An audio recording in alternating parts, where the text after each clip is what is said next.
Hey, I made a plugin, and it's called HUD Maker Ultra. Quite honestly, I finished it a couple weeks ago, but I still really haven't had the time to make a proper tutorial series for it. So I've been kind of putting off its release, but now I've put it off for so long, it's getting kind of annoying. So I've decided I'm just going to shadow drop this thing straight on my website. And instead of, making a huge official tutorial series, I'm just gonna, for the time being, drop this quick and dirty little overview demonstration tutorial video. It's not gonna have too much editing, I hope. Anyway, if you've managed to find this video / webpage, congratulations. You have found the secret plugin that is soon to be released, just not yet. Yeah, to kind of explain what's going on here, HUD Maker Ultra is a bit of a different take on the HUD Maker plugin for RPG Maker MZ, where I originally tried to make an in-game sort of editor. HUD Maker Ultra opts to use like a completely isolated original software to configure the HUD. At the time of this recording, and probably up until its release, it only has a Windows version, so apologies to any Mac users, you won't be able to use it just yet. And yeah, that's about all. So when you download it from the website, it should come as a zip file, and when you extract it like so, you will find both the plugins and the the plugins, and of course the software itself. So let's first go take these plugins and install them. So we'll go ahead and install first the Ultra Base, and then follow that up with the HUD Maker Ultra, in that order. And you should be good to go. Next is the program itself. It's a portable program, doesn't need to be installed, you can just run it straight from here. So you can just, take your folder and put it wherever. So I'm just going to move it to the desktop. And yeah, when you got your plugins installed and you have the editor available, you can just go ahead and delete the folder, and you'll be good to go. So when you found a good spot for the HUD Maker Ultra software, you can go ahead and open it up. It is a like an independent software, so it may trigger your antivirus. But usually, if you just go ahead and let it scan it first, it'll be pretty comfortable with it afterwards. So yeah, it seems to pass most scans. So don't worry about that too much. Just give it time. And when you open it, you should be met with this screen, which is going to prompt you to open your RPG Maker MZ project. Now, you can either go in here and click the button and, go in the file browser, or you can just pull one of these cool moves by, oh my god, just by going to your game folder and dragging the project file into HUD Maker Ultra. And when you do that, it'll open up the project like this. Now, you get a lot of this cool startup stuff to work with, and before you delete everything, let's just make sure it works. So we'll go and save the project, we'll go to RPG Maker MZ, remember, make sure all of your stuff is installed, and run the game. We'll hit new game, and voila! The HUD that is configured in the HUD Maker Ultra software is now in the game itself. You can see the animations, the various data like steps and playtime, and all the text that displayed is here. So let's go ahead and, remove all of this so we can get started with our own HUD system, so you don't get too confused. So, also be sure to save. Always, always save. If you want something to work, you save it right here. Also, oh god, this is a bit incoherent, but, you can run the game straight from HUD Maker Ultra, but in order to do this, you first must make sure you have the location of RPG Maker MZ set up in this editor location input in the HUD Maker Ultra settings. Now, the best way to do this is to go to your, I believe it's tools, or no, where is it? Is there no DLC input? Is it resource? Here it is, Resource Manager, DLC, and copy the DLC folder and paste it into your file explorer, like right here. then go back one level, and this should be your RPG Maker MZ folder with your RPG Maker executable. So go ahead and copy this, and then go paste it in here. And that should, let the HUD Maker Ultra software know where the RPG Maker MZ is, and thus give it the ability to trigger a playtest like so. Pretty tasty, right? Okay, so to now add something to your HUD, simply double click, and you'll get this list of stuff. So select text, you get a bunch of options. We'll just set the text to be, this is my text, and then we'll just place it anywhere. Let's give it a bit more width, so we'll set the max width to 400, and there we go. So we'll, once again, save, and either run it from your RPG Maker project or from here. So I'm just going to run it from here, and there we go. This is my text. Pretty good, right? So you got text, you got a picture, which is going to let you select a picture from your pictures folder. You can also open it in the Explorer right here, and then, modify stuff, and then, you can go back and then select it from here. So, we'll just have this guy appear. We have a shape, similar to the original HUD Maker for MV. A shape is just going to be a shape with two colors, an outline and a base color. And you can, of course, drag it like this and move it around. You can also rotate stuff using this little thing right here. Woo! Cool, right? And there's also the repeating picture, which is just a picture, but it repeats. So this is kind of a bad example because they're like big images, but so instead of stretching, it repeats. Yeah, we'll remove that for now. Actor face. So once again, for those familiar with the original HUD Maker, this is just going to be the actor face shown. You can select an actor from the database, or you can select an index in the party. So if we set this to party position 2, and then go into the game, we'll see that the face displayed will be the face of the actor in position 2, which is going to be this character, Michelle. So if we switch Michelle with Elliot, then we'll see that Elliot's face is going to be displayed.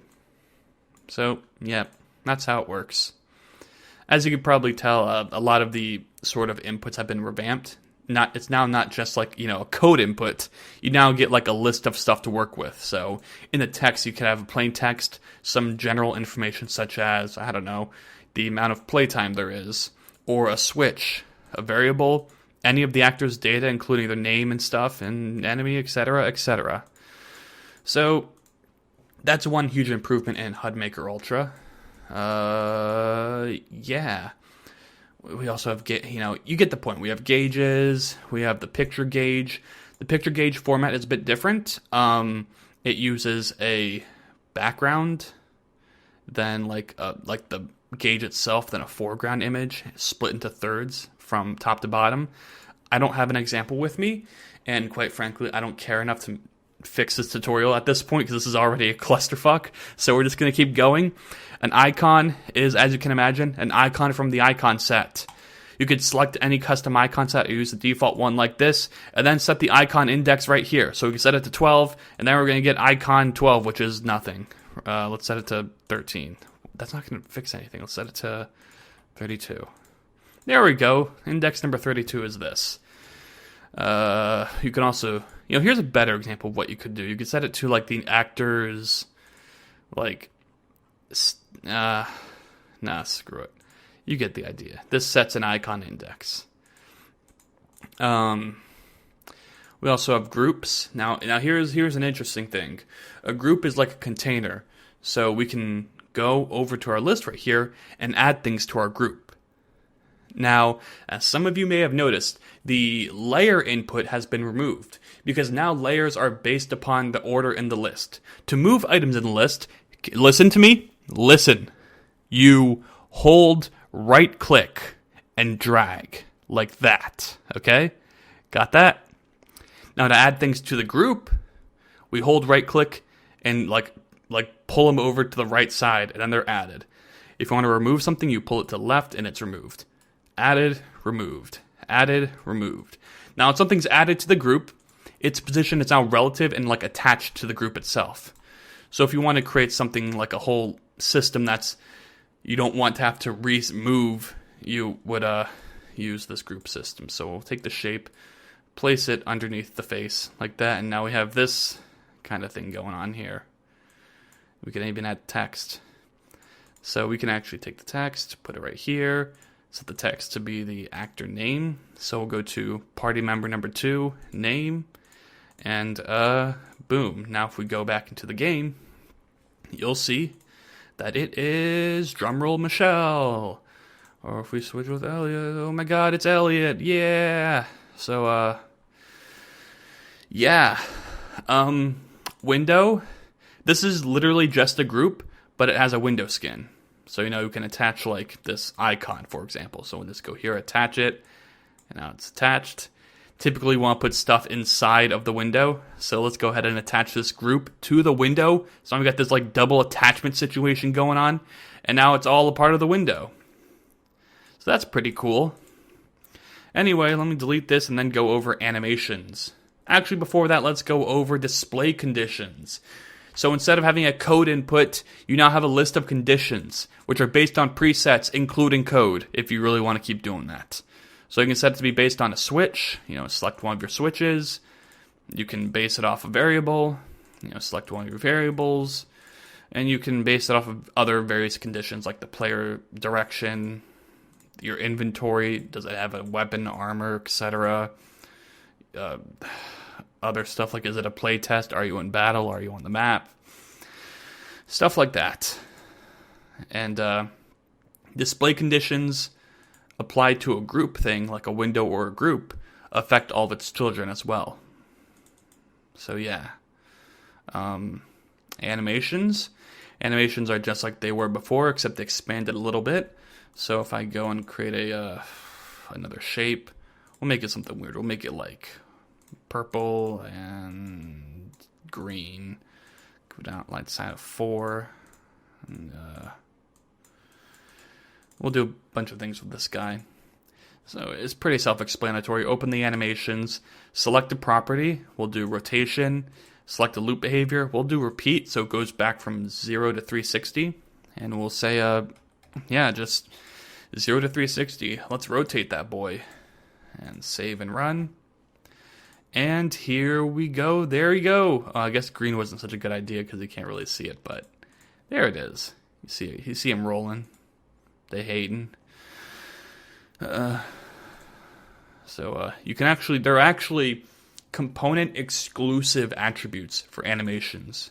So for example, the window has the openness attribute or property.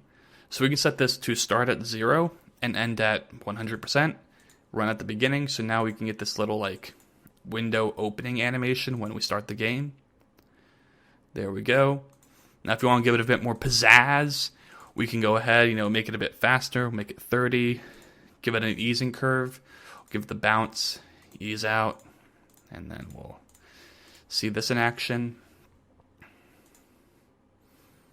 And yeah, there it goes, opening up like that. And typically things reset after every change to the maps. Like every time you go to the map scene, which includes like switching between maps and opening up your menu. So that's something to keep in mind. We kind of get that cool effect regardless. And let me think. Is there anything I'm missing? Want to edit the battle HUD? You just simply click this and it goes to the battle HUD. You want to have like a background to work with. You can set that up right here. So let's actually go back to RPG Maker MZ and look at some of these parameters because a lot of these help. First we have this right here, enable screenshots. So if we enable this, we can take a screenshot of our game. And this will not include the HUD. So if we go into our game and we take a screenshot with Control S, this will open this dialog, which we can then save our screenshot as screenshot.png. Then if we go to open folder, get our location, we can find our screenshot right here. But more importantly, we can use this screenshot in HUD Maker Ultra by going to the editor background, selecting it from the file dialog, and bada bing, bada boom. Now you can build your HUD, around this whole screenshot your game is displayed on. If you want to make it lighter or darker, you can use the dark background darken option here, so we can make it like, not dark at all and get like a realistic, demonstration of what it would look like. Or you can make it pretty dark so that, we can segregate the HUD stuff from the background when we're like working with it. And it usually stays that way even when you save and load, so don't worry about that. Another feature is the auto reload HUD data. If we turn this on, it will auto reload the HUD during playtests. So let's go ahead and, open this. Now let's say I switch this to player 1, right? So I'm going to go ahead and set this to party member number 1. Now when we save, let's move this right here so I can show better. When we save this, it's going to refresh on the playtest when we focus on the playtest. So boom. Now it still says Michelle because we didn't do it for the text, but we did it for the actor face. So if we remove this block right here, we gotta save. Always be sure to save. Then it's gone. All right. Cool, tasty. You get it. This is HUD Maker Ultra. It's a slightly mediocre, not that powerful tool for creating HUDs in RPG Maker MZ. Anyway, look forward to when I actually make a full tutorial series on this and stop being lazy and everything. So,